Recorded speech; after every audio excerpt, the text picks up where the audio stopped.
Depuis plus d'un siècle, la Sicile est gangrénée par un puissant ennemi intérieur. La mafia.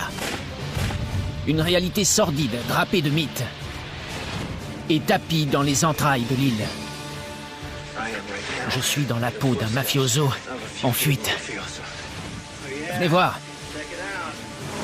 Dans les tunnels qui ont enfanté cette organisation, on est à 10 minutes de l'entrée et la cavité s'est élargie. Ah, quel imbécile. Je suis coincé.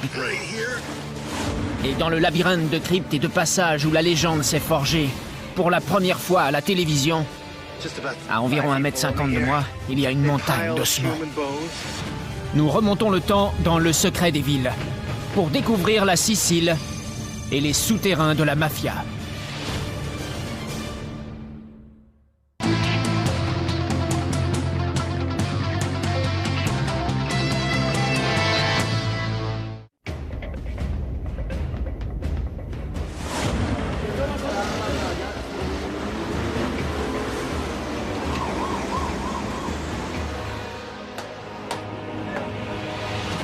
Bonjour, je suis à Palerme, en Sicile.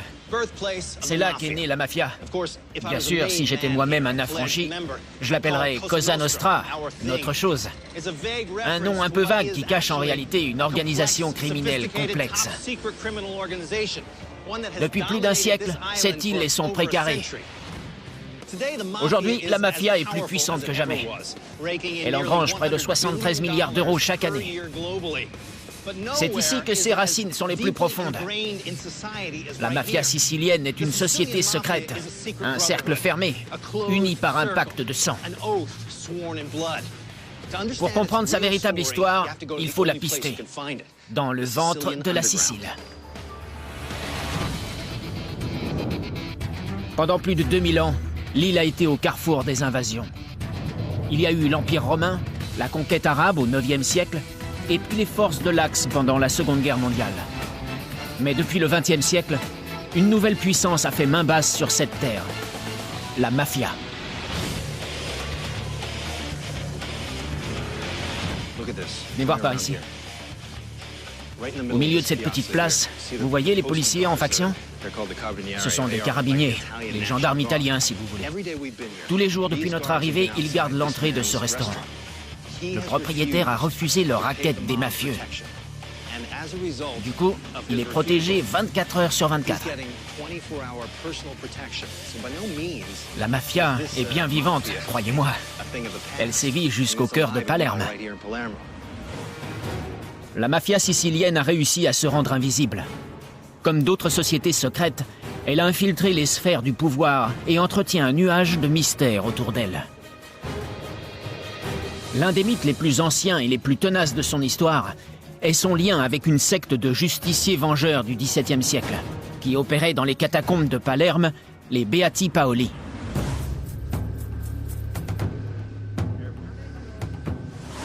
J'ai rendez-vous avec Eugenia Manzella, une experte de la Sicile souterraine, et Cathy Parla, sa traductrice. Qui étaient les Beati Paoli, au juste?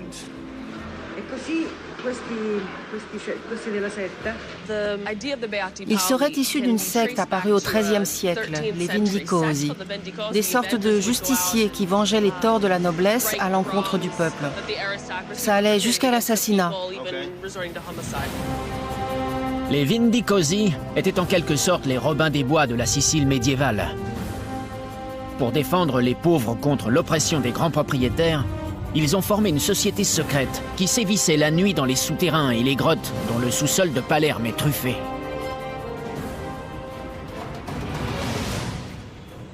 Beaucoup de Siciliens pensent que les Beati Paoli du XVIIe siècle sont une résurgence de ce mouvement. Bien plus tard, au XXe siècle, la mafia a revendiqué l'héritage de la secte légendaire. Mais à l'inverse des Beati Paoli et des Vendicosi, qui protégeaient les plus faibles, les mafieux ne s'intéressent qu'à l'argent et au pouvoir. Les tunnels empruntés par les justiciers vengeurs existent encore. Où mènent-ils exactement? Eh bien, sous cette rue, il y a une galerie qui passe sous le parking et le marché. Elle rejoint un tunnel qui canalise une rivière souterraine, le Papiretto. La rivière est juste sous nos pieds? À l'emplacement de cette rue coulait autrefois le Papiretto. La rivière délimitait la ville. Sur ses berges, la roche tendre était parsemée de grottes naturelles. Au fil du temps, le cours d'eau a été recouvert puis intégré au système d'égouts, formé de galeries de pierre. Avec les grottes et les cryptes, les galeries ont tissé un véritable réseau sous la ville. Un labyrinthe idéal pour abriter les activités des Beati Paoli. Une partie des souterrains qui ont nourri les rumeurs de sociétés secrètes est accessible depuis la crypte de l'église Saint-Augustin, dans le quartier du Capo. C'est l'entrée? Elle est fermée par une grille. Ah, je vois des escaliers. On a découvert cette crypte sous la nef pendant la restauration de l'église. L'accès est interdit, mais nous avons décroché une autorisation.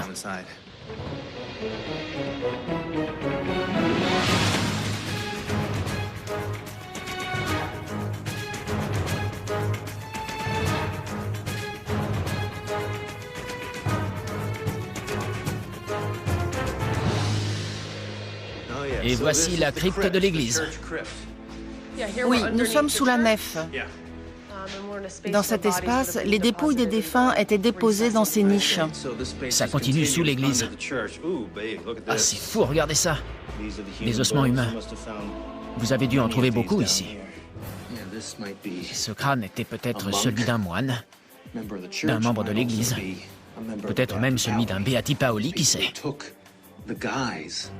Ils se déguisaient en moines pour se faufiler dans les rues et accomplir leur justice. Selon la tradition populaire, les cryptes communiquaient avec d'autres parties de la ville grâce à des passages souterrains. On raconte que c'est par ces tunnels que les justiciers autoproclamés conduisaient les nobles qu'ils capturaient dans des salles comme celle-ci. Ils y étaient jugés et châtiés. Les procès étaient instruits à la lueur des torches. Si les prisonniers étaient reconnus coupables de mauvais traitements envers le peuple, ils étaient exécutés. Qu'est-ce que vient faire la mafia dans cette légende? Beaucoup de gens font l'amalgame entre Beati Paoli et mafia, pensant qu'ils ont les mêmes idéaux de justice. Mais c'est très différent. La mafia a délibérément brouillé les pistes en s'associant à la légende d'une fraternité du XVIIe siècle. Cependant, le témoignage de repentis a révélé que ces rites initiatiques secrets sont étrangement similaires à ceux d'autres sociétés secrètes, comme les Beati Paoli et les francs-maçons. La mafia s'est approprié certains rites des Beati Paoli, comme le fait d'embrasser l'icône d'un saint, ou de piquer le bout du doigt pour faire sortir une goutte de sang, ou même les réunions souterraines. On ne sait pas avec certitude si cette crypte était utilisée par les Beati Paoli. Mais au cours de fouilles récentes, les archéologues ont repéré un tunnel muré qui débouche directement dans la crypte. Ça, c'est la voûte qui appartient à l'église du XVIIe siècle. Si on empruntait ce tunnel, on se retrouverait pile sous la place, au bord de la rivière. Les archéologues pensent que derrière ce mur, il y a une grotte. Le quartier en est truffé. Tous les habitants du coin disent que dans leur cave, il y a un bout de tunnel. On pense qu'ils sont liés à ceux qu'empruntaient les Beati Paoli. D'ailleurs, l'un des souterrains de liaison se situe juste à l'extérieur de l'église. Ces messieurs ont l'amabilité de soulever ce regard pour que je puisse aller faire un tour là-dessous. Tiens, un cours d'eau. Le boyau n'est pas très large. L'eau vient de ce côté-ci et s'écoule dans cette direction.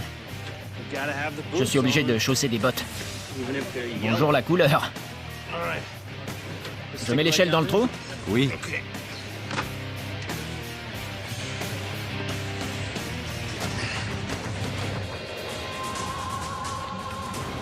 Aujourd'hui, c'est une canalisation d'égout.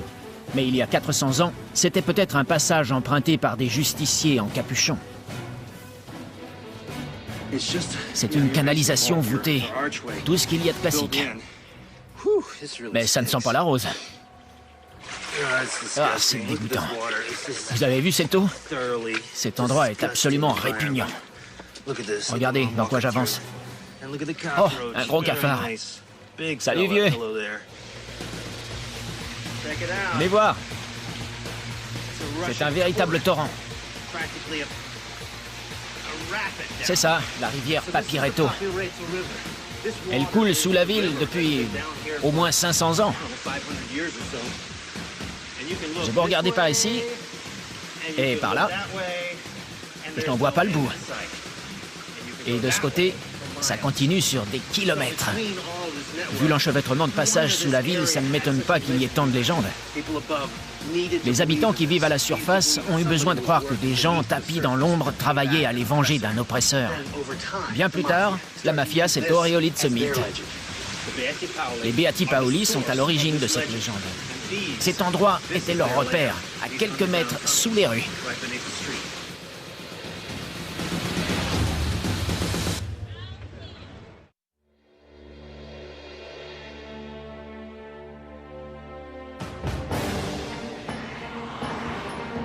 La mafia sicilienne a forgé sa légende en amenant la population à croire que ses membres étaient des hommes d'honneur, qui œuvraient pour le bien du peuple. La réalité est bien entendu toute différente. Cette organisation criminelle travaille dans l'ombre, sous le masque de la légitimité. Elle dirige un empire tentaculaire et souterrain.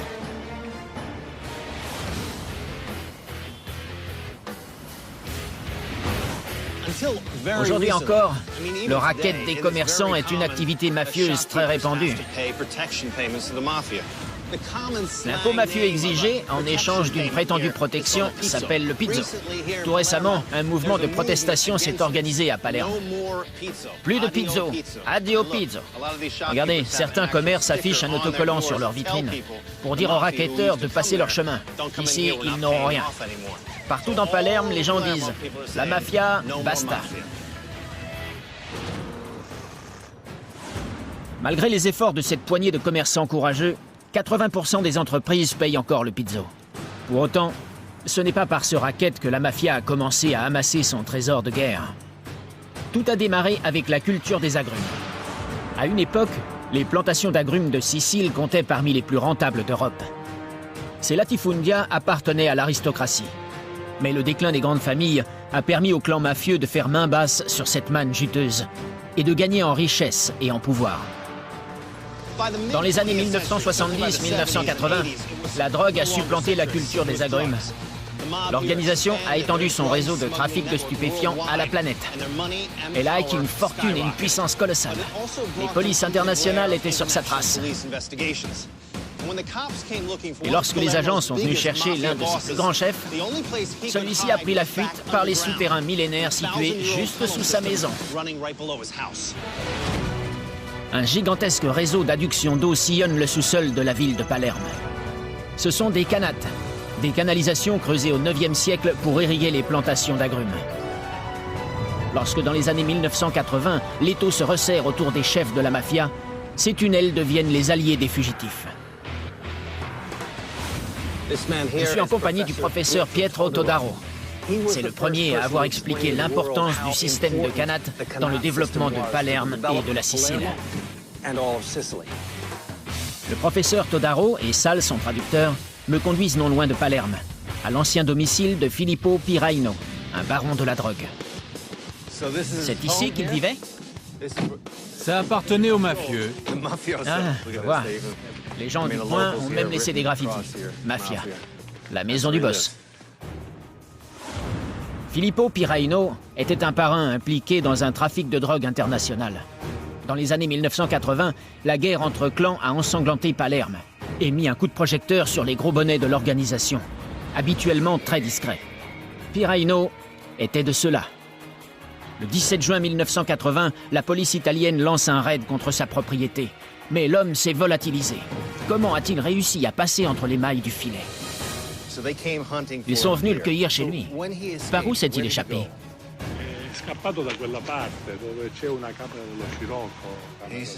D'après ce qu'on raconte, il a fui dans cette direction. Ce que la police ignorait, c'était l'existence d'un système de canat sous la propriété du parrain.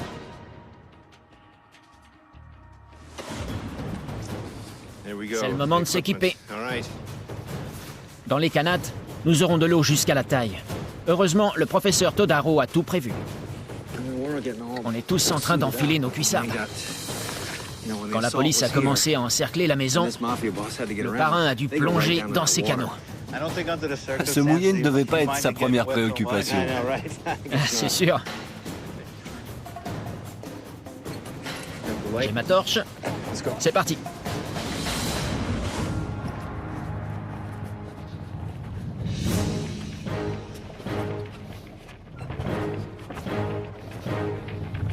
Nous allons descendre sous les plantations d'agrumes et suivre le même chemin que le mafioso en fuite. Doucement, l'accès est difficile. Génial.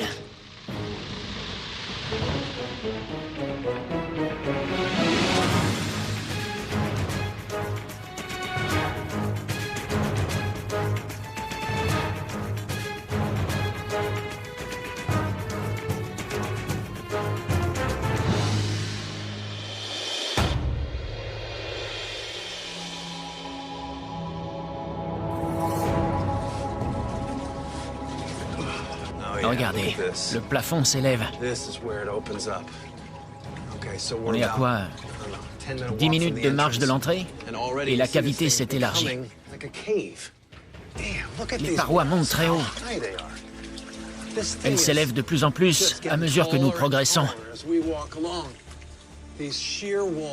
L'homme a creusé de plus en plus profond au fil des siècles pour chercher l'eau. Regardez ça, Don. C'est fou. Ça monte tout droit. On voit la lumière du jour. Ça fait bien 9 ou 10 mètres. C'est de ce puits qu'il tirait l'eau. Filippo Piraino s'est enfui par ses canaux souterrains en direction de Palerme. Il connaissait le réseau comme sa poche et savait que c'était le meilleur moyen pour disparaître dans la nature. Ce qu'il ignorait peut-être, c'est le lien entre ces canaux et la naissance des premiers clans mafieux. Pour le comprendre, il faut remonter au IXe siècle, à l'époque de la conquête de la Sicile par les Arabes. Ce sont eux qui introduisent l'orange et le système d'irrigation. Jusqu'au XIXe siècle, la culture des agrumes contribue largement à la fortune des grandes familles qui dirigent l'île. Beaucoup de propriétaires peu présents délèguent à des contremaîtres locaux, les Gabellotti, la gestion de leur latifundia. Mais le vent de révolution qui souffle sur l'Europe du XIXe siècle ébranle les vieilles familles siciliennes. Les Gabellotti prennent alors le dessus et font main basse sur une partie de l'agriculture. C'est le premier fait d'armes de la future mafia. À la surface, c'est une plantation de citronniers et d'orangers. Mais l'élément clé, c'est l'endroit où nous nous trouvons. Voilà ce qui fait vivre ces arbres. L'eau. Sans eau, pas d'agrumes. Sans agrumes, pas d'argent. Sans argent, pas de mafia. Il est assez curieux de penser que les parrains de la mafia doivent l'origine de leur puissance au génie des ingénieurs arabes du IXe siècle en matière d'irrigation. D'abord, ils creusaient un puits au niveau de la source ou de la nappe phréatique. Ensuite, à environ 2 km, ils creusaient en direction de ce puits-mère. Ils creusaient au sec. Exactement. Le tunnel devait avoir une pente très précise. Il fallait qu'il descende très progressivement. Ce réseau date du Xe siècle. Il faudra 10 ans pour creuser les 800 mètres de canaux sous ce qui sera un jour la propriété de Filippo Piraino.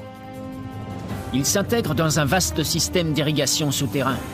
Un labyrinthe que peu de gens connaissent. Plus de 1000 ans après sa construction, il montre des signes de vieillesse. On ne peut plus avancer. C'est bouché? Je vais voir. Cet éboulement n'était pas là avant. Ça doit être récent. L'an dernier, ça n'y était pas. Vous allez essayer de passer? Oui, oui, bien sûr. Vous pouvez me passer la petite caméra? Je vais passer par cette petite ouverture.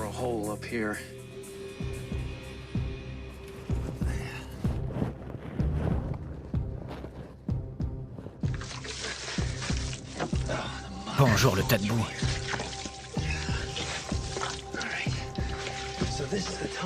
Voici donc le tunnel par lequel ce parrain de la mafia s'est enfui. Lorsque la police est venue le chercher, il n'a pas eu d'autre issue que d'emprunter ces vieux canaux d'irrigation. Exactement comme je le fais aujourd'hui. Je suis dans la peau d'un mafioso en fuite. Il y a de la lumière là-haut. C'est surréaliste. Il y a sûrement un puits juste au-dessus de moi, à 6 mètres. Derrière, c'est la partie effondrée du tunnel. Ça continue de ce côté. Les puits sont disposés tous les 20 mètres sur cette voie d'eau souterraine qui court vers Palerme. Ce sont autant d'issues que Piraino a pu emprunter pour échapper à la police.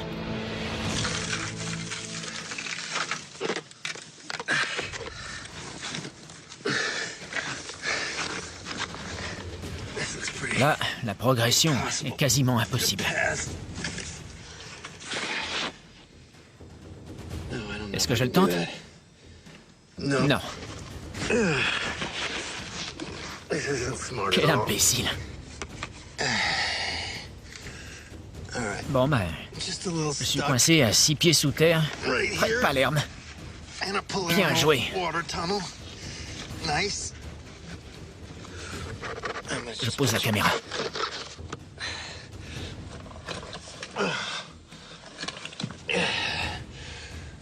Au moins, j'ai appris une chose. Le merveilleux système des canates n'a pas de dimension standard. Certaines galeries sont grandes, d'autres si petites qu'on y reste coincé, au risque de ne jamais revoir ses amis. Le sort de Filippo Piraino a alimenté les rumeurs les plus diverses. Selon certains, il serait mort de vieillesse. D'autres ont prétendu qu'il avait été liquidé par des rivaux. Ce qui est sûr, c'est qu'après son incroyable cavale souterraine, la justice n'a jamais pu lui mettre le grappin dessus. Qu'avez-vous vu? Le tunnel continue dans cette direction sur environ 400 mètres. Ensuite, sa section se rétrécit pour augmenter la pression de l'eau en direction de la ville. J'ai vu des puits tout le long. Là, c'en est un qui s'est effondré, mais les autres existent encore. Ça veut dire qu'on peut refaire surface ici. Piraino a pu facilement sortir à n'importe quel endroit du système, alors que la police le cherchait à 800 mètres de là. Et se faire la belle.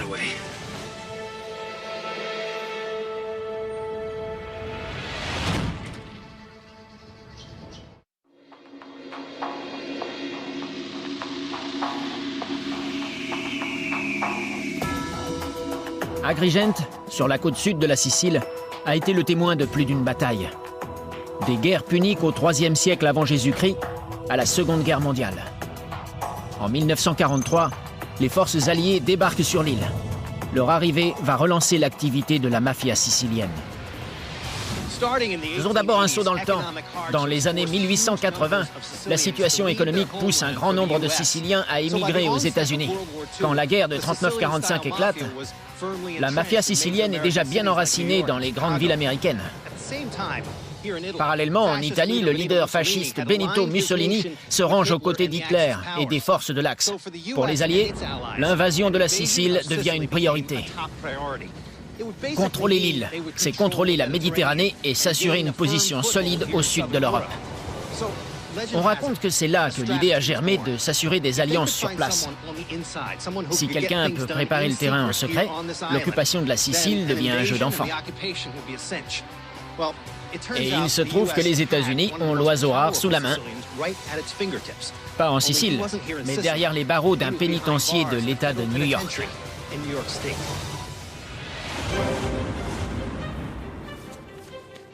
Lucky Luciano arrive en Amérique tout jeune et sans un sou. Avec les années, il gravit un à un les échelons de la mafia. Et lorsque la police fédérale l'arrête en 1935, c'est l'un des parrains les plus puissants des États-Unis. Mais beaucoup pensent que son plus gros contrat, il le passe depuis sa cellule en contribuant à la chute du dictateur qui a juré la mort de la mafia sicilienne. Pour Mussolini, la puissance des barons du crime organisé est une menace pour sa propre dictature. Toutes les méthodes sont bonnes pour les rayer définitivement de la carte. Opérations militaires, emprisonnement, assassinat, torture. Selon la légende, les réseaux mafieux siciliens, réactivés par Lucky Luciano, accepte de prêter main forte aux Alliés pendant le débarquement en Sicile. Il préfère de loin une invasion étrangère à l'oppression exercée par le Duce. Si tant est qu'une telle entente entre les Alliés, Lucky Luciano et la mafia ait eu lieu, les soldats de l'Axe, déployés à l'été 1943 sur cette colline truffée de tunnels, ont été les premiers à en payer le prix.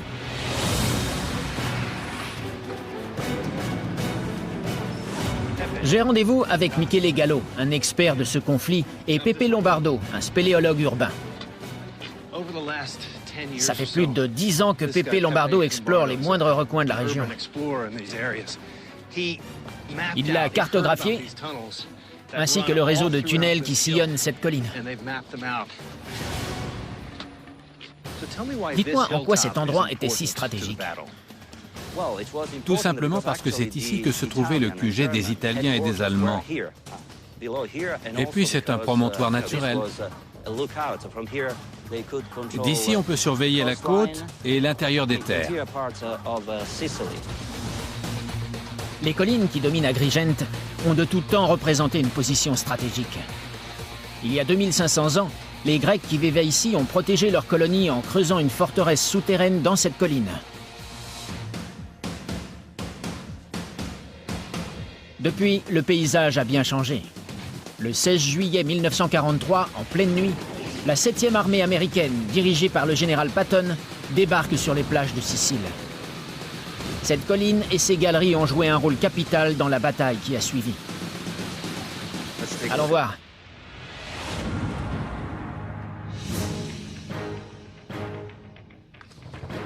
C'est l'entrée?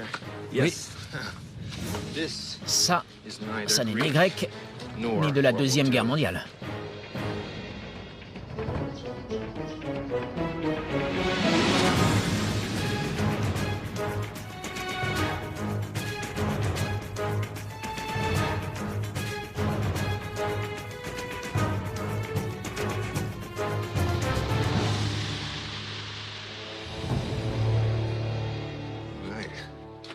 C'est une décharge sauvage. C'est vraiment pathétique.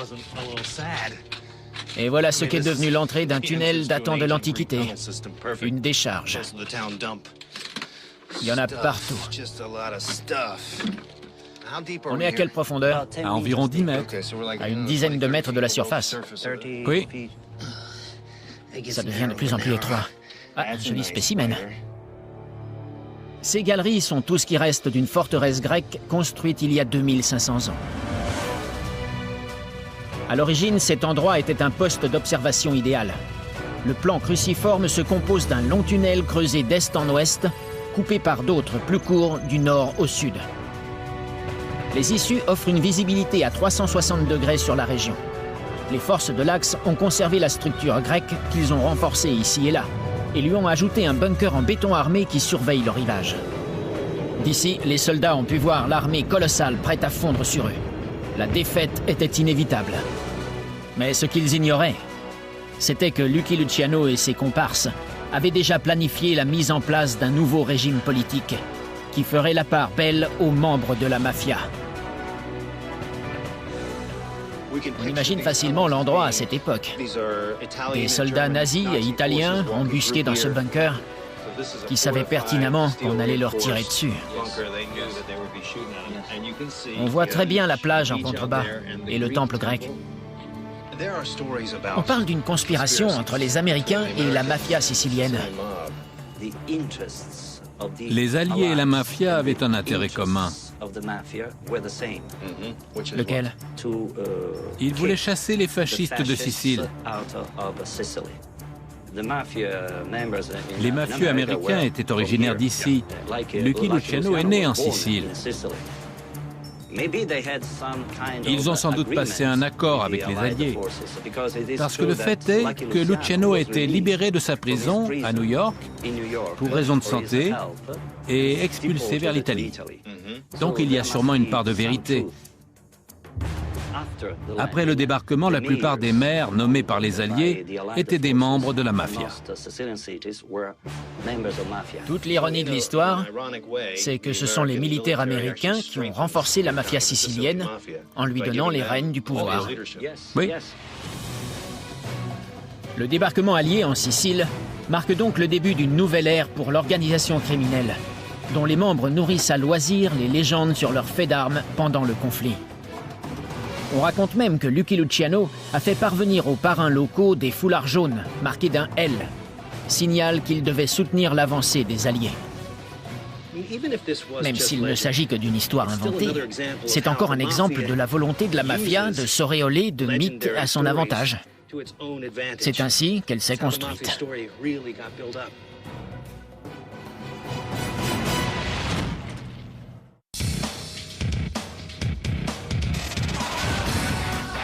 Bien décidés à tout faire pour combattre le fascisme en Europe, les Alliés ont accidentellement libéré une autre force destructrice en Sicile. La mafia. Très vite, celle-ci gangrène l'île. Elle étend son réseau criminel comme les tentacules d'une pieuvre à tous les niveaux de la société. La corruption fait des ravages et la Sicile devient une zone de guerre.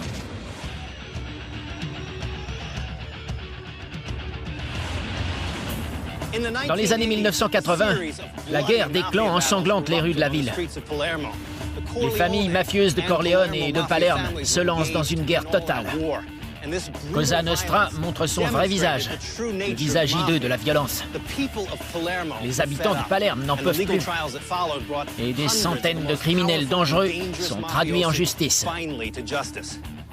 La seule façon de combattre la pieuvre, qui opère dans l'ombre en toute impunité depuis plus d'un siècle, c'est d'établir un tribunal dans un bunker impénétrable, à l'intérieur de cette forteresse, au centre de Palerme.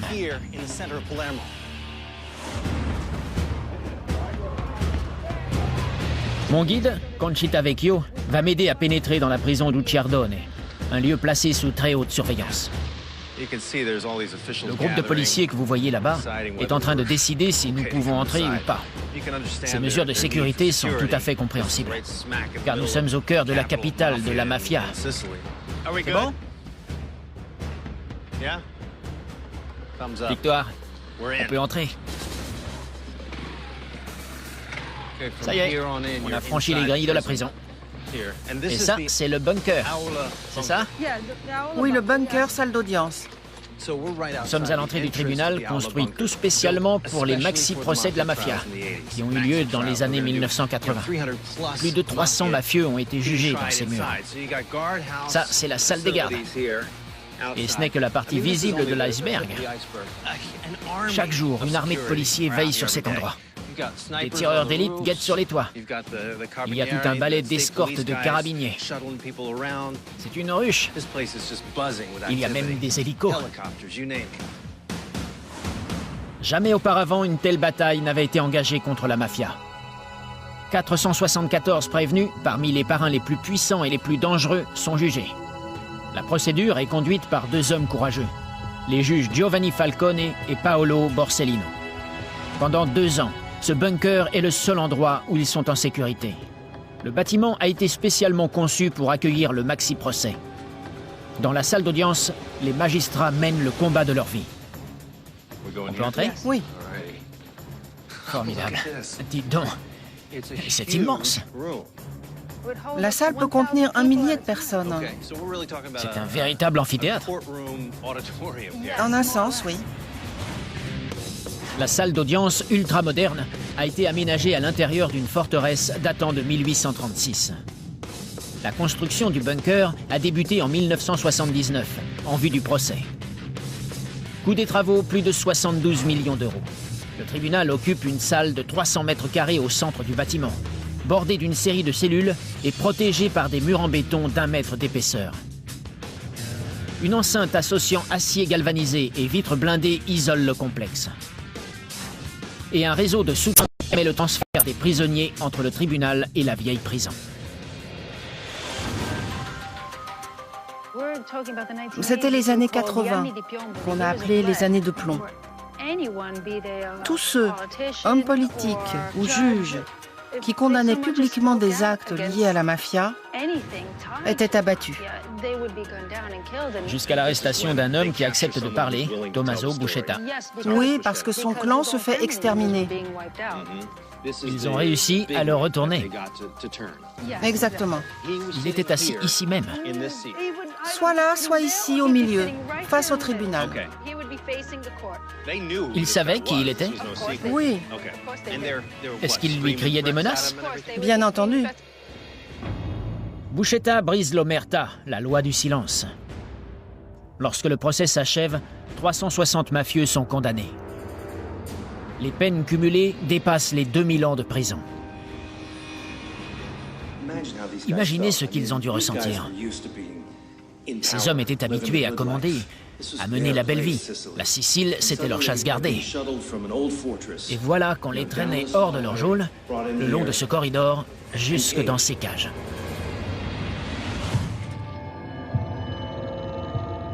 Mais Cosa Nostra contre-attaque. Les deux juges emblématiques de la lutte anti-mafia, Falcone et Borsellino, sont sauvagement assassinés. Leur mort est un électrochoc. Oui, la population a commencé à dire ça suffit, assez de barbarie.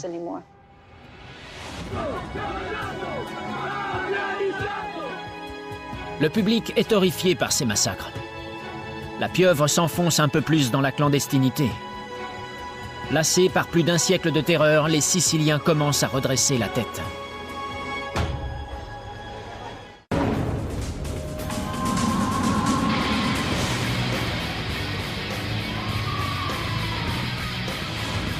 Avec le maxi-procès, les chefs mafieux ont été débusqués.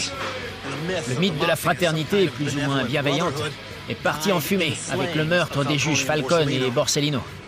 Aujourd'hui, plus que jamais, les Siciliens font l'inventaire de leur société et de leur histoire complexe.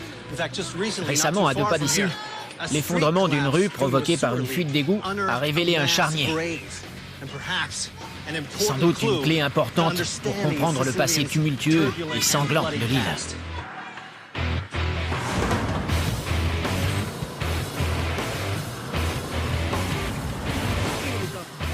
Je retrouve Eugenia Manzella, l'experte des sous-sols de Palerme. C'est la première à avoir enquêté sur cette découverte macabre. À quelques mètres sous terre, on trouve des anciennes cryptes. On a récemment découvert une fosse remplie d'ossements sous cette rue, sous la vieille église que voici. Cet endroit est un véritable millefeuille historique. Ces messieurs ont dégagé la voie pour notre équipe.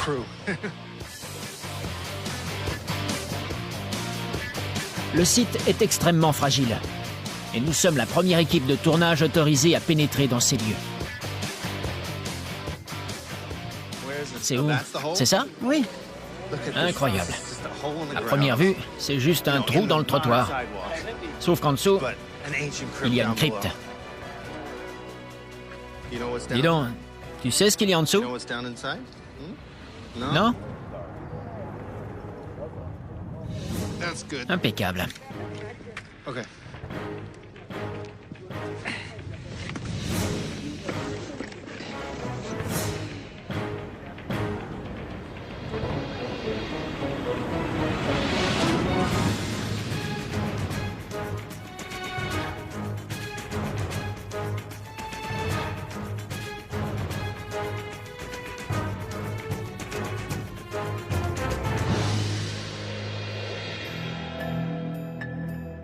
Nous y sommes. Impressionnant. L'endroit n'est pas très vaste. Nous sommes cernés de murs. Le plafond est voûté. Et regardez ce qu'on trouve ici. Nos vieux copains, fidèles au poste. Des ossements humains.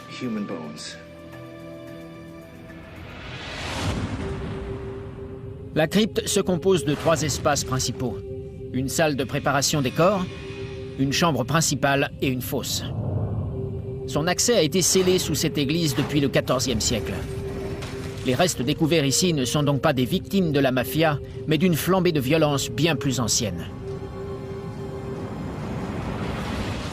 Vous qui connaissez bien Palerme, qu'est-ce qu'elle a de si particulier, cette crypte? La première salle est une salle de préparation des corps, comme on en trouve dans beaucoup de cryptes. Mais en fouillant un peu plus, on a découvert une fosse commune. C'est complètement inhabituel, on n'en avait jamais trouvé auparavant. Oh mon Dieu! Ce puits est rempli d'ossements. À qui appartiennent-ils? Vu l'emplacement de la crypte et le contexte historique qui s'y rattache, il est probable qu'il s'agisse de victimes des vêpres siciliennes. Les vêpres siciliennes désignent un soulèvement de courte durée, mais extrêmement violent contre la domination française de l'île en l'an 1282. Plus de 2000 Français, hommes et femmes, ont été tués. C'est dans ce quartier de Palerme que le massacre a commencé. La fosse où les ossements ont été jetés est adjacente à la chambre principale de la crypte. Eugenia et son équipe n'ont pas encore pu l'étudier pleinement. Sa profondeur et le nombre de dépouilles qu'elle contient restent un mystère. Je peux vous aider?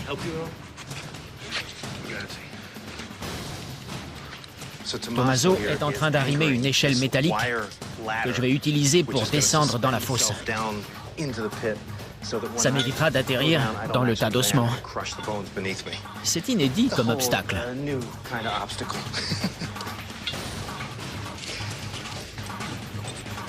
Cette échelle m'a l'air particulièrement instable.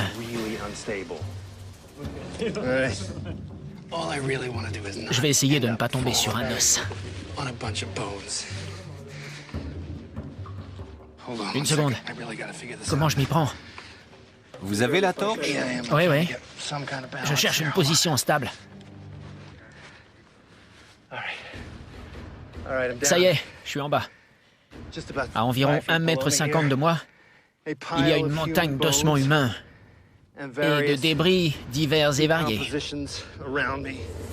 Le tas est plus haut au centre. C'est tout simple. Des cadavres ont été jetés ici au fil des âges. On distingue des crânes, des fémurs. Impossible de calculer combien. On ne connaît même pas la profondeur de cette fosse. Ces images sont les premières jamais diffusées de cet ossuaire mystérieux. Sa découverte est encore très récente et les experts n'ont pas eu le temps d'étudier et d'analyser cette montagne de restes humains. Lorsqu'ils l'auront fait, ils découvriront peut-être un nouveau pan de l'histoire plus que mouvementée de la Sicile. C'est peut-être le résultat d'un bain de sang. Ou alors ce sont des victimes de guerre. En tout cas, c'est incroyable. La vision du trépas dans le tréfonds de Palerme. Et si je tombe, ce qui ne saurait tarder, je vais tout écraser. Bon, il est temps que je remonte. La Sicile a survécu à son passé sanglant. Aujourd'hui, elle savoure une période de paix. Cosa Nostra est toujours présente, même si elle opère dans l'ombre. Grâce au mythe savamment entretenu des hommes d'honneur, proches du peuple et héros de guerre, la pieuvre a réussi à étendre ses tentacules nauséabonds. Depuis les canaux souterrains qui serpentent sous Palerme, jusqu'aux bunkers de la Deuxième Guerre mondiale, chaque crypte, chaque grotte, chaque tunnel est une porte d'entrée dans l'histoire tumultueuse de l'île où est née la mafia.